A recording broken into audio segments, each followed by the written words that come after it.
Les années 70, ça a l'air vraiment cool. Mais il y a un domaine où ça a totalement vrillé. On ne donne pas des idées, c'est... Vous savez que la sexualité d'un gosse, c'est absolument fantastique. Vous savez, quand une petite fille de 5 ans commence à vous déshabiller... Monsieur Maznev nous raconte qu'il s'amuse des petites filles de 14 ans, 15 ans, que ces petites filles sont folles de lui. Si on parle de l'avenir qu'on souhaite, en tout cas, on peut dire qu'on espère qu'il tend à une mixité croissante, à des relations de plus en plus mixtes, c'est-à-dire à des relations entre enfants et adultes.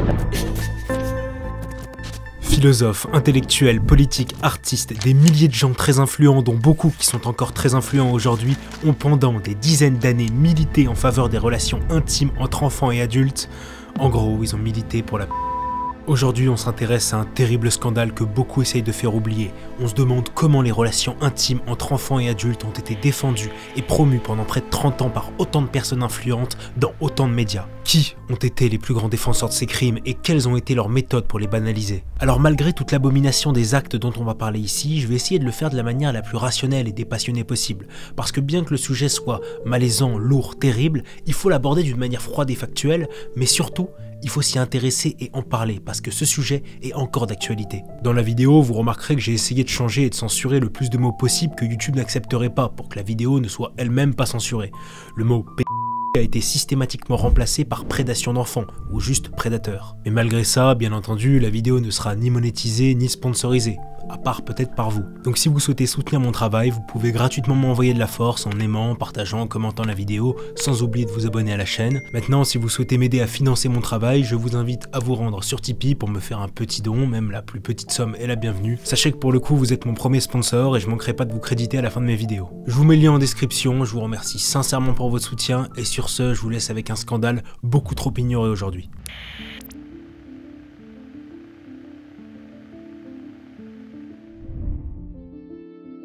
On est début mai 1968 et ce gars, c'est Daniel Cohn-Bendit. Et s'il parle à la télévision, c'est parce qu'il vient de bloquer la Sorbonne avec d'autres camarades de l'université de Nanterre.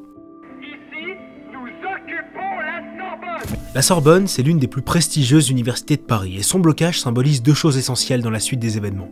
D'une part, l'escalade du mouvement de protestation étudiant contre l'autorité de l'État et d'une autre, le passage d'un conflit étudiant à une crise qui va prendre des proportions nationales. Les manifestations qui ont lieu en cette fin printemps 1968 rassemblent énormément de monde. Au début, des milliers d'étudiants, avec en tête Cohn-Bendit, Danny le Rouge comme il se fait appeler, mais aussi des syndicats, des féministes et des millions de travailleurs.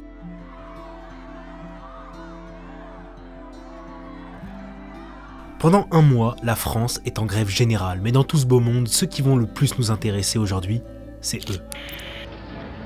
Pour la liberté d'opinion en France, demandez la coupe du peuple. Eux, c'est des écrivains, des philosophes, des intellectuels, et sans eux, mai 68 ne serait pas mai 68. Ce serait au mieux une grande grève, comme la France en a le secret, mais certainement pas la grande révolution culturelle de mai 68. Pourquoi ? Parce que ces intellectuels sont non seulement populaires, mais aussi parce qu'ils vont mettre toute leur intelligence au profit de cette grève générale. Ils vont armer les manifestants non pas avec des fusils, mais avec des slogans.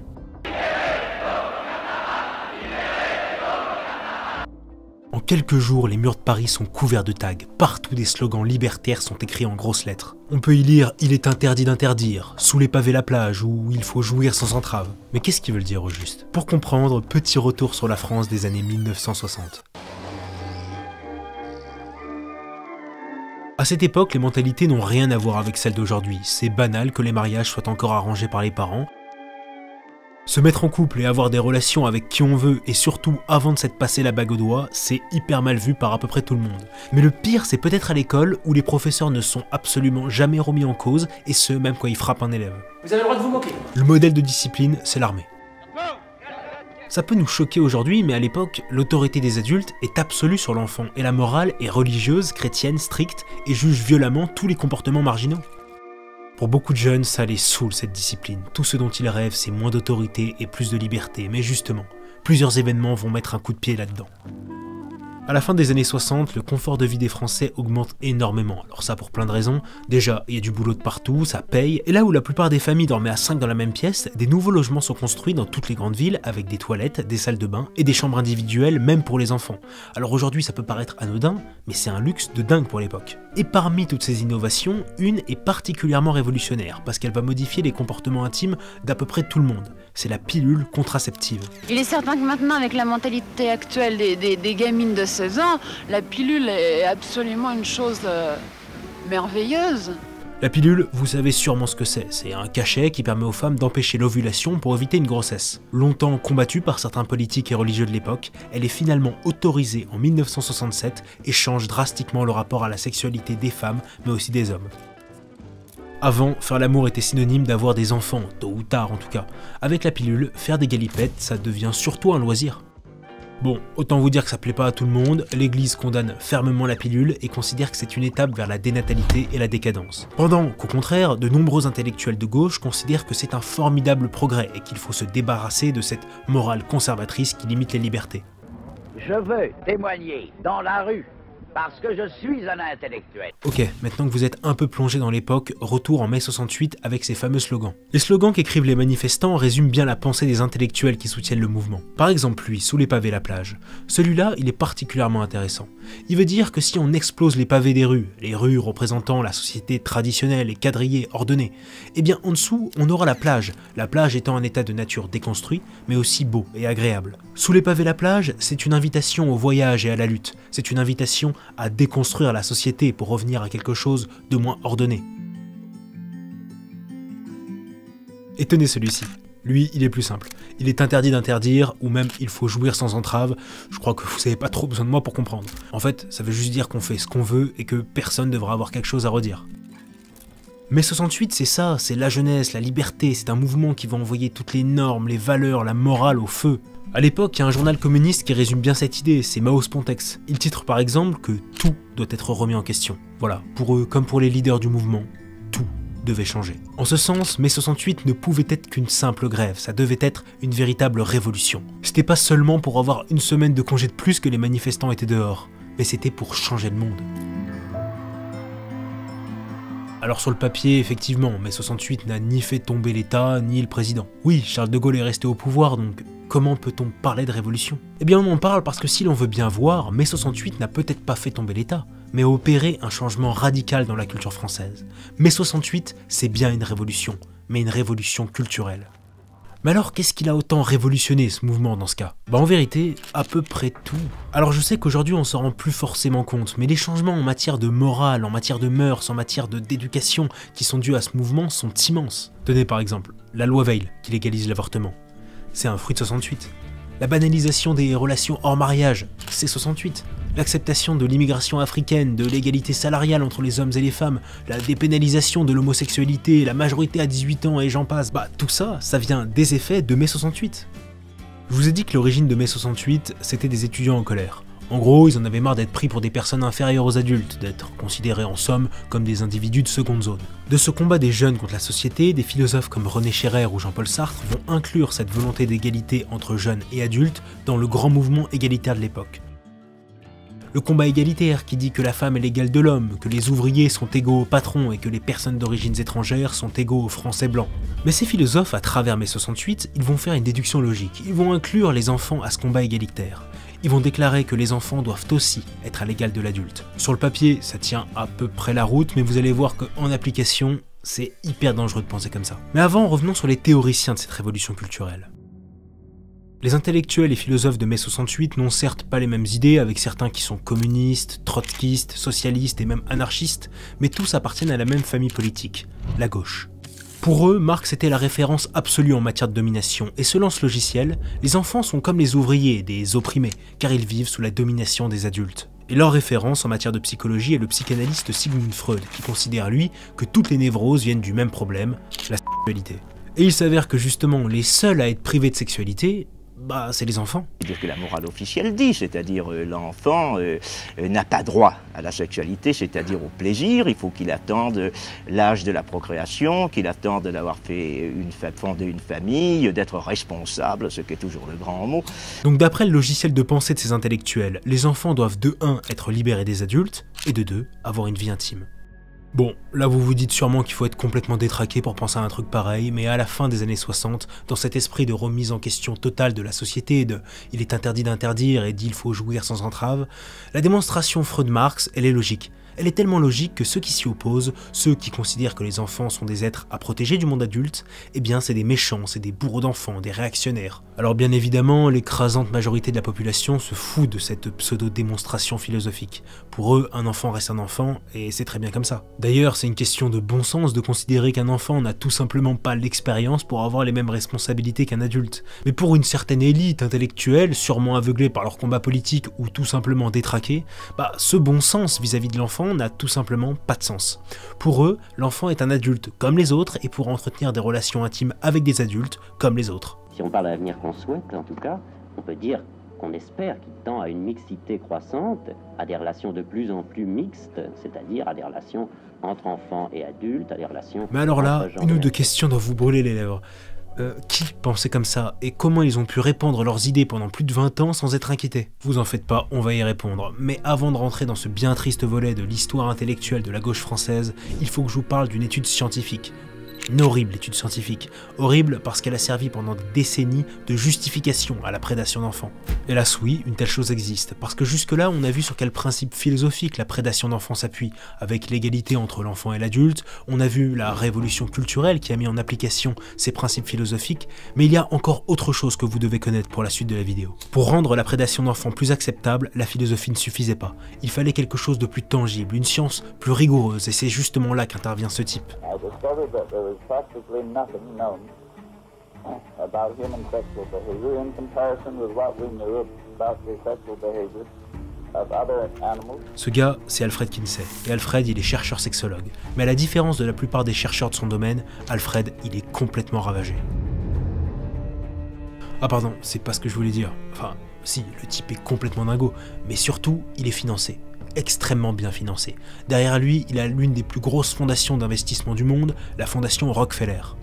Aidé par des millions de dollars de financement, Kinsey lance de grandes études sur la compréhension des habitudes sexuelles et ouvre même un centre de recherche en 1950, le Kinsey Institute.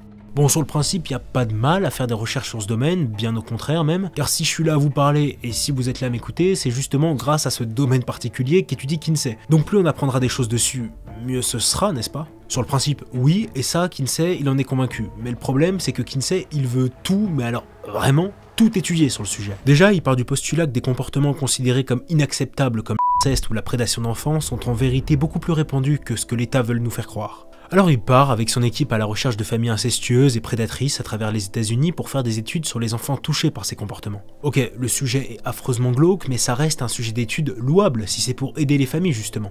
Sauf que Kinsey, il va faire tout le contraire. En fait, son étude va le conduire à des comportements encore plus abominables.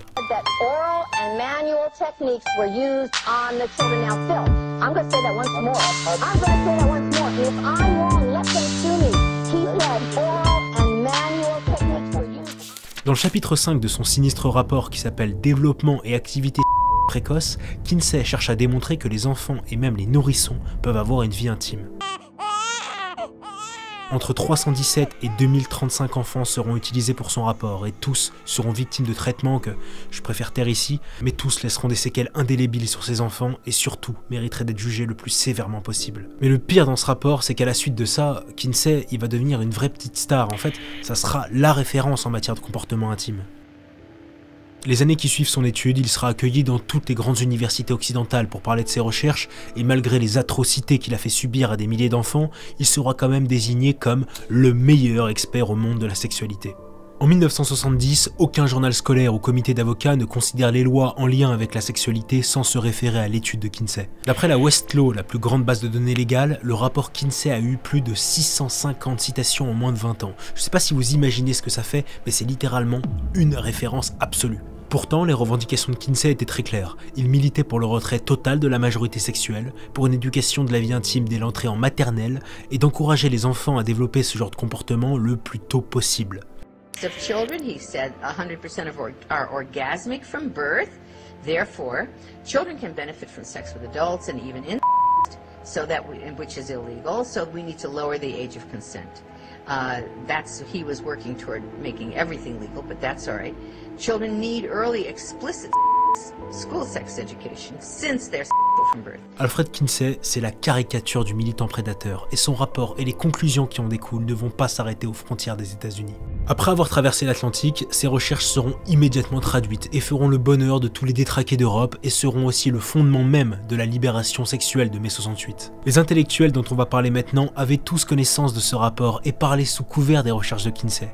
Et pour ceux qui me diraient « mais non, mais c'est dégueulasse, c'est pas moral », en fait, c'est le principe même. Je vous rappelle qu'il est interdit d'interdire et qu'il faut jouir sans entrave. Donc la morale, on s'en fout. Bon, maintenant qu'on sait le fondement idéologique et scientifique qui normalise la prédation d'enfants, je vous propose de descendre d'un étage et de voir qui a milité pour ces pratiques et comment ils s'y sont pris pour balancer leur saloperie sur tous les plateaux télé pendant plus de 20 ans. Les années 70 en France, c'est ça. L'économie tourne à plein régime, la France brille et à peu près tout le monde pense que demain sera mieux qu'hier. L'esprit de liberté qui domine les Français est presque visible, mais ce climat va faire sortir de leur boîte de vrais diables, prêts à tout pour banaliser leurs fantasmes criminels. C'est le cas de cet homme, René Scherrer. René, c'est un grand philosophe et professeur à l'université et il a ce qu'on appelle une aura. Quand il parle, on l'écoute, et s'il a pu écrire de grands textes sur les utopies par exemple, ce philosophe s'est toujours battu pour l'abolition de la majorité sexuelle. Et vous publiez aux éditions Lafon un pamphlet, il faut vraiment l'appeler pamphlet parce que c'est un pamphlet qui s'intitule Émile Perverti. Dans son livre Émile Perverti, sorti en 1974... Pardon, c'est quoi ce nom de bouquin ? Bref, dans son livre, il nous explique calmement que les relations intimes enfants-adultes sont extrêmement bénéfiques pour l'enfant et que ceux qui interdisent ça à leurs enfants, c'est des parents castrateurs. Je veux dire par là que ces instituteurs ont adopté une attitude à l'égard de l'enfant qui a renforcé auprès des familles cette idée de surveillance permanente, d'élimination de la sexualité, de contrôle. Effectivement, car pour lui la puberté est à 6 ans et non pas à 13 et que 6 ans, c'est l'âge idéal pour entamer des relations intimes avec un adulte. Ok, bon, c'est troublant, mais en vérité Scherrer n'a rien inventé. Dès 1967, après la parution de Notre Amour, où l'écrivain Roger Perfit raconte la formidable relation amoureuse qu'il entretient avec un petit garçon de 12 ans, Roger est invité à la télévision et voici ce qu'il déclare à la journaliste Françoise Giroud. Pour être singulier aujourd'hui, il faut dire toutes sortes d'autres choses. Mais madame, dire je je l'ai dit préfère justement. les petits garçons aux dames, ça n'est véritablement pas. Vous l'avez dit scandaleux. exactement. Préférer les petits garçons aux dames, rien de scandaleux. Voilà, la pensée des intellectuels de mai 68. D'ailleurs, le philosophe René Scherrer a pour amant Guy Hockenheim, et les deux hommes sont devenus amants très tôt. Forcément, ils sont devenus amants lorsque Guy n'avait que 14 ans et étudiait la philosophie avec son charmant professeur René, qui en avait 38 à l'époque. Ça me rappelle un président. Je sais pas pour vous. Guy est un militant communiste et en tant qu'homo, il se bat pour les droits homosexuels, mais pas seulement. Il se bat aussi pour la prédation d'enfants. Si on parle de l'avenir qu'on souhaite, en tout cas, on peut dire qu'on espère qu'il tend à une mixité croissante, à des relations de plus en plus mixtes, c'est-à-dire à des relations entre enfants et adultes, à des relations entre gens de même sexe. Notez quand même qu'aujourd'hui, associer homosexualité et prédation d'enfants, c'est dégueulasse et considéré à raison comme très homophobe. Eh bien, figurez-vous que dans les années 70, la quasi-totalité des mouvements gays sont pro-prédateurs. Gay-Pied, la revue homosexuelle imprimée par la Ligue communiste révolutionnaire et soutenue par le grand philosophe Michel Foucault, dont on parlera sûrement plus tard, a fait des centaines d'éditoriales en faveur de la prédation d'enfants. C'est aussi le cas de la première revue de prédateurs d'enfants, Petit Gredin, parue au début des années 80. Petit Gredin se revendique LA revue des relations intimes entre enfants et adultes et a été créée par le Comité d'urgence anti-répression homosexuelle, un mouvement gay de gauche tenu par Gilbert Villeroy et Gérard Bach, couple de militants homosexuels, mais surtout de militants prédateurs. On poursuit Jacques Girard, militant gay et historien qui considère à l'époque que le rejet de la prédation d'enfants était une nouvelle forme d'homophobie, et c'était d'ailleurs le mot d'ordre de la revue Gay France, qui n'ont cessé d'inviter des sociologues qui expliquaient que, puisque des tribus aux quatre coins du monde pratiquent la prédation d'enfants, on devrait apprendre d'eux et nous aussi la pratiquer, ça tombe sous le sens. Il y a vraiment un journal qui s'appelait Petit Gredin. Et le truc horrible, si ça l'était pas déjà assez, c'est que quand au début des années 80, il y a ce couple, Benoît Lapouge et son compagnon Jean-Luc Pinard, qui vont dire « Bah en fait, nous on est homo, on n'est pas des prédateurs d'enfants, donc arrêtez de nous mélanger ». C'est le parti communiste et les associations gays qui vont leur tomber dessus pour leur dire « Si vous mettez un pied aux événements gays, on vous pète la gueule ». Bizarre l'ambiance, bizarre. En fait, les prédateurs d'enfants ont remarqué qu'être homo était de moins en moins tabou en France, donc ils se sont dit « Si on associe la prédation et l'homosexualité, bah, valoriser l'un va automatiquement valoriser l'autre. » Et le pire, c'est que ça a marché.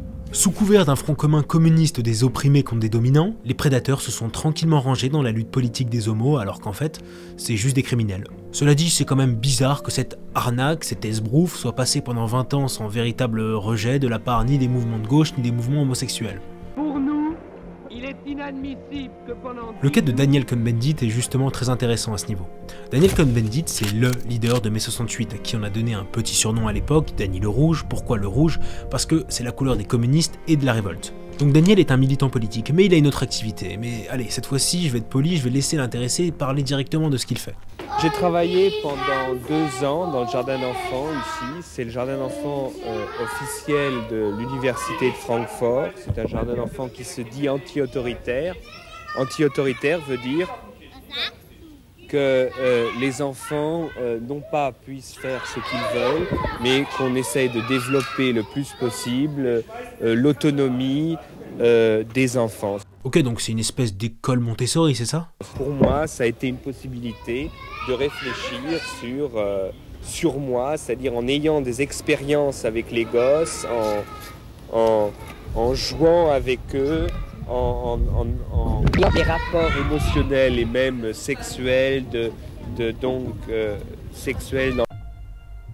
Si je veux que la vidéo existe, je vais me passer de commentaires. Mais d'ailleurs, il n'y a pas vraiment de commentaires. Le gars a écrit un livre en 75, il nous explique qu'il se fait ouvrir la barguette par des petits-enfants, et surtout son passage dans Apostrophe dans les années 80 est encore plus éloquent. Vous savez que la sexualité d'un gosse, c'est absolument fantastique. Enfin, c'est quand même, il faut être honnête, sérieux, un petit gosse. Moi j'ai travaillé avec avant les tout petits, là, les tout petits c'est autre chose, mais avec des gosses qui avaient entre 4 et 6 ans. Bah, vous savez, quand une petite fille de 5 ans et demi, commence à vous déshabiller, c'est fantastique.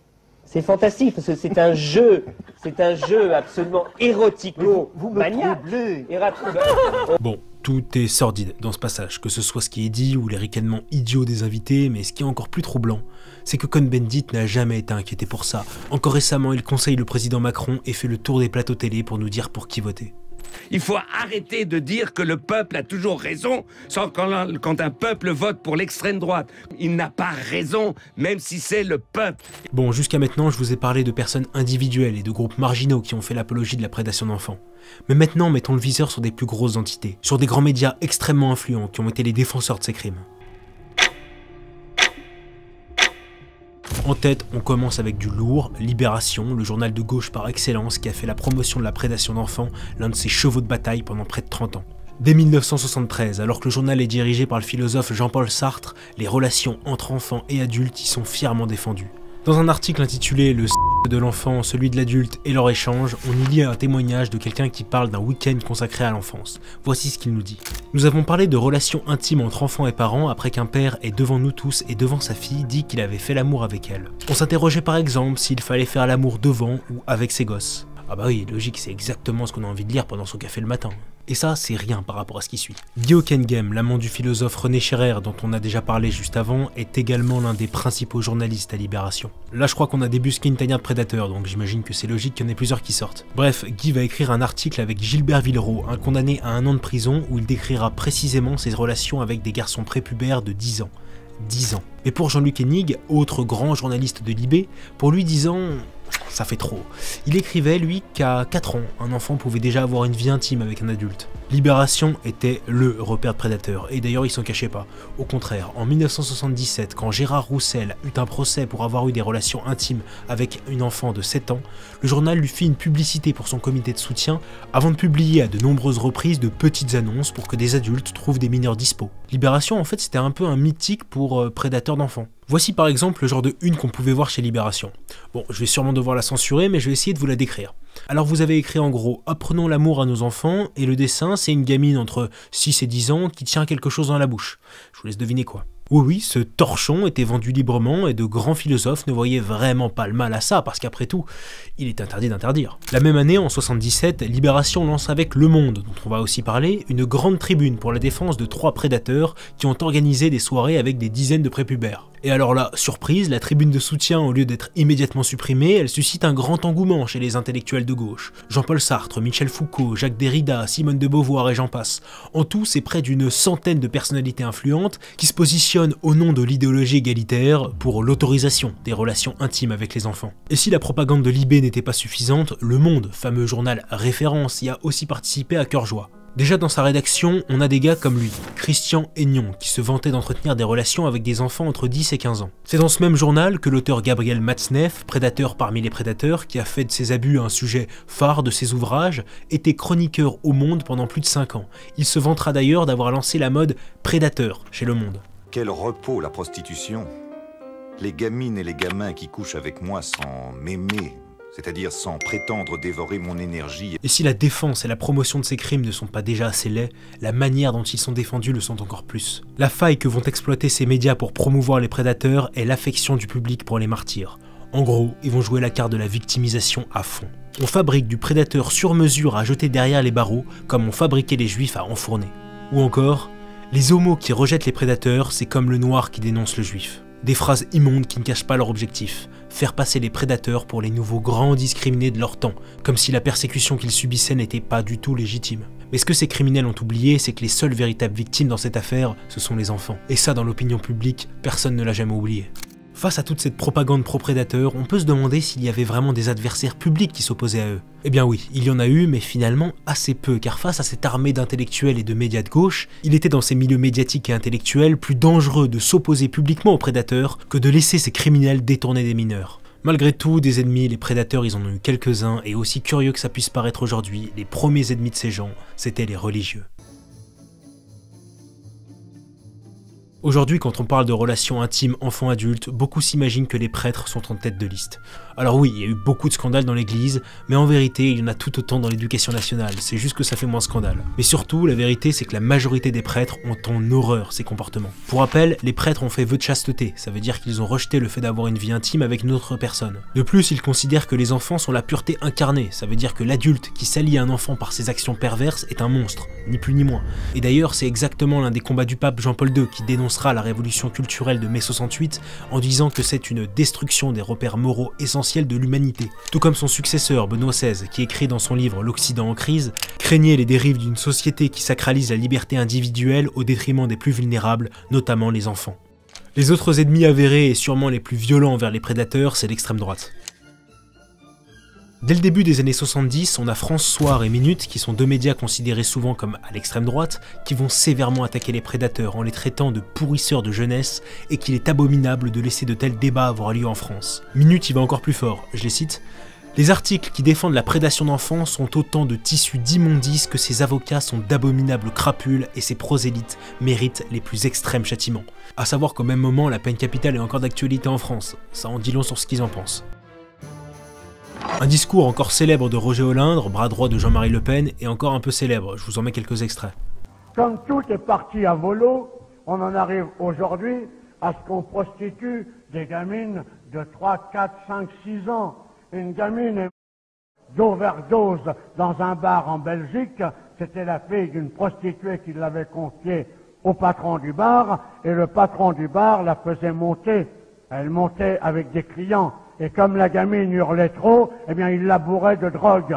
Eh bien, si nous étions au pouvoir, je peux vous dire que le soir même, on descendrait dans ce bistrot et que les patrons et les clients seraient pendus devant la porte. Parce que c'est comme ça qu'il faudra que les choses se passent si on veut que notre patrie et le monde occidental survivent à la vague de merde qui est en train de se déclencher. Des mots très crus, mais qui résument assez bien le positionnement de beaucoup de Français vis-à-vis de ces pratiques. Pour René Scherrer, le philosophe prédateur, ces attaques étaient du pain béni, car il s'en servait justement pour de la victimisation. Il disait que combattre les prédateurs d'enfants, c'était un truc de facho, justement parce que ceux qui les combattent sont souvent anticommunistes. Imaginez à quel point le mec était barjo. Enfin, les derniers ennemis publics de ces prédateurs, ce sont certainement les femmes, et ce pour plusieurs raisons. Déjà parce que numériquement, la majorité écrasante des prédateurs sont des hommes.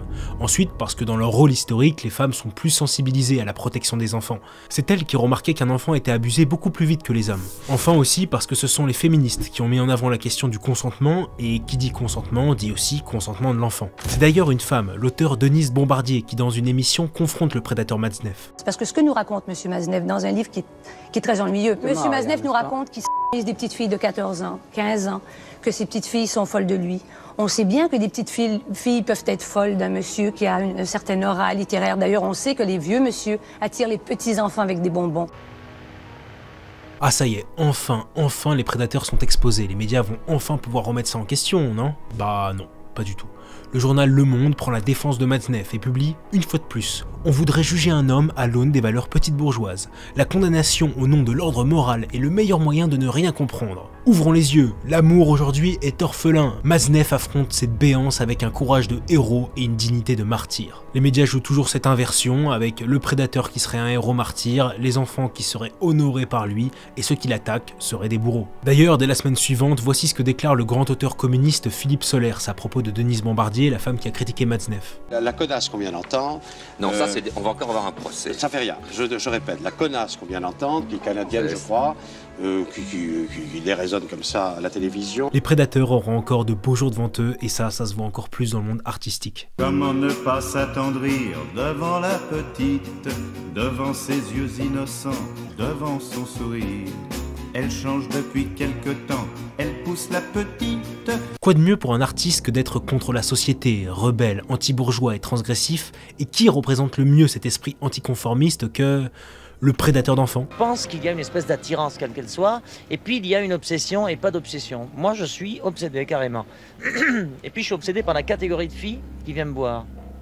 Je vais te dire, c'est, même si ça peut paraître physique, parce que, bon, on me dit, bon, tu aimes les fruits verts, tu aimes les petites filles dès qu'elles ont de 15 à 18 ans, après 18 ans, c'est des vieillards, on n'en parle plus.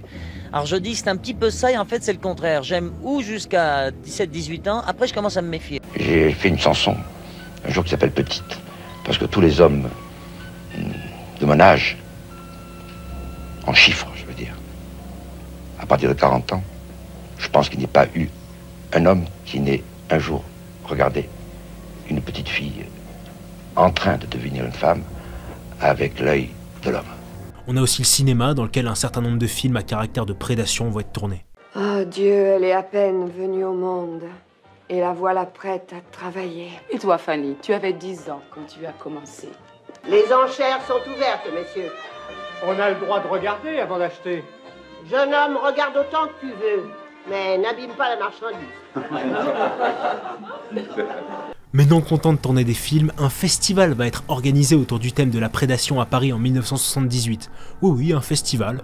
Bon, à l'origine c'était en faveur de l'homosexualité, mais bon, autant mélanger les genres et consacrer une journée entière à la prédation d'enfants, car après tout, c'est à peu près pareil, non? Et alors là, enfin le journal Le Monde a eu le courage de critiquer ce festival, et ils ont dit que les spectateurs n'avaient pas montré un enthousiasme suffisamment fort à l'égard des prédateurs. Heureusement, le militantisme prédateur n'a pas eu que des beaux jours. On compte surtout 2 scandales qui ont violemment entaché leur combat. Le premier, il a eu lieu en 1977, quand le réalisateur Roman Polanski, âgé de 43 ans, a drogué et agressé Samantha Gamer, une adolescente de 13 ans lors d'une séance photo. Condamné à de la prison aux États-Unis, ça aurait dû servir d'exemple à nous Français, mais pas du tout. Roman Polanski s'exile en France pour éviter la prison et surtout, il savait tellement bien que personne n'allait le saouler chez nous qu'il a pu continuer ses affaires avec des gamines. Mais bon, cette affaire va quand même pas mal choquer l'opinion publique en France, mais ce qui va définitivement dégoûter les Français de ces relations criminelles, c'est l'affaire des lieux de vie du Corral. Ok, on est à la fin des années 70 et des dizaines de jeunes signalent à la police des abus qu'ils ont subis dans un centre éducatif, le Corral.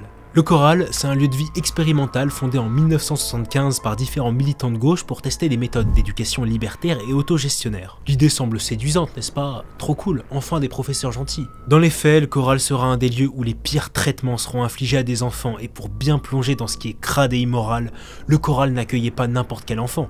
Les seuls admis là-bas, c'était soit des enfants handicapés, soit issus de foyers, donc souvent sans parents.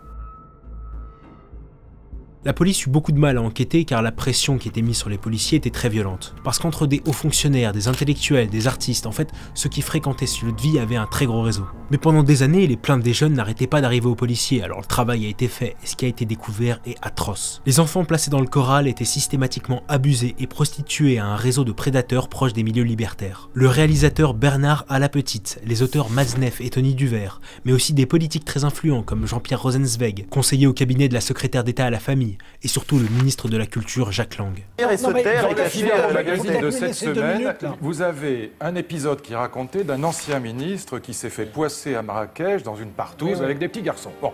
Ces enfants, tous vendus par le directeur du choral, Claude Sigala, proche du Parti Socialiste, a fait éclater un gros scandale et permis de mettre en lumière un autre visage de cette gauche libertaire, et surtout un autre visage sur les relations intimes entre enfants et adultes.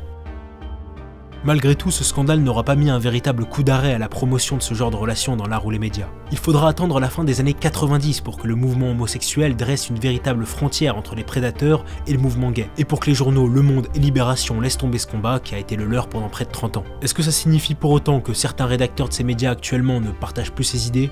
Probablement pas, mais au moins ils ne se permettent plus de les partager au monde entier. Bien qu'aujourd'hui la prédation d'enfants soit devenue tabou, dans les faits, presque chaque année des scandales éclatent et partout dans le monde, des réseaux sont démantelés. Récemment, les scandales du réseau Epstein avec son île où des adolescentes étaient prostituées à des invités, ou encore le rappeur P. Diddy et ses soirées où tout le monde était ouvertement prédateur. Et même actuellement en Angleterre où les grooming gangs, des gangs de Pakistanais, enlèvent et prostituent des adolescents dans des foyers. Vous seriez même surpris d'apprendre qu'il existe encore aujourd'hui 2 journées mondiales qui sont programmées chaque année afin de défendre la cause des prédateurs. Le Alice's Day, le 25 avril, et la journée du Boy Love, le 21 juin, avec toutes les symboliques qui leur sont propres.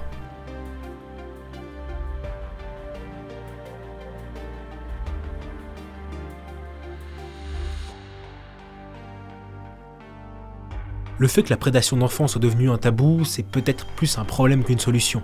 Mettre cette criminalité sous une chape de plomb ne l'a pas fait disparaître, loin de là. Mais ce que l'épisode de mai 68 et du militantisme de prédation qui a suivi nous apprend, c'est que certaines criminalités sont parfois commises au nom de certaines idéologies. Tout comme le nazisme conduit intrinsèquement au racisme, l'idéologie libertarienne décriminalise la prédation de mineurs et les font passer pour un progrès. Les enfants n'ont pas à subir les dérives d'idéologie politique. J'en profite aussi pour alerter sur les dérives du courant LGBT qui veut éduquer les enfants à l'intérieur des écoles. Ça vous choque là comment je suis habillé? Non, c'est normal? Non. Vous êtes un monsieur? Non. Si. Et donc moi je suis un monsieur? Oui. Toi t'es quoi? Une fille? Pourquoi? Parce que... Vous me trouvez belle? L'autorisation de prise d'hormones pour des changements de genre à partir de 12 ans est aussi une forme de sexualisation de l'enfance et n'a pas lieu d'être dans nos pays civilisés. Les enfants ne sont pas des produits et encore moins des fétiches servant à défendre des théories politiques. Leur protection est une nécessité absolue pour l'avenir de notre pays et toute tentative de banalisation d'abus sur mineurs doit être sévèrement punie. Cette vidéo m'a conduit à beaucoup de recherches, donc si ça vous intéresse, toutes mes sources sont en description. Comme d'habitude, si la vidéo vous a plu, vous savez quoi faire. Sur ce, je vous laisse avec un passage du discours de Roger Olindre et je vous dis à très bientôt. Et ne croyez pas que je sois axé principalement là-dessus, mais je trouve que c'est une des choses les plus dégueulasses.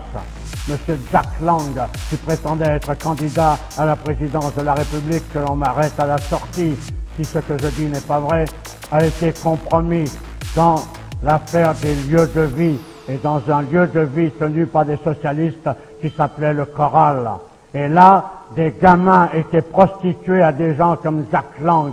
Et un gosse a été trouvé mort, la tête dans un seau de merde, que l'on m'arrête à la sortie si ça n'est pas vrai.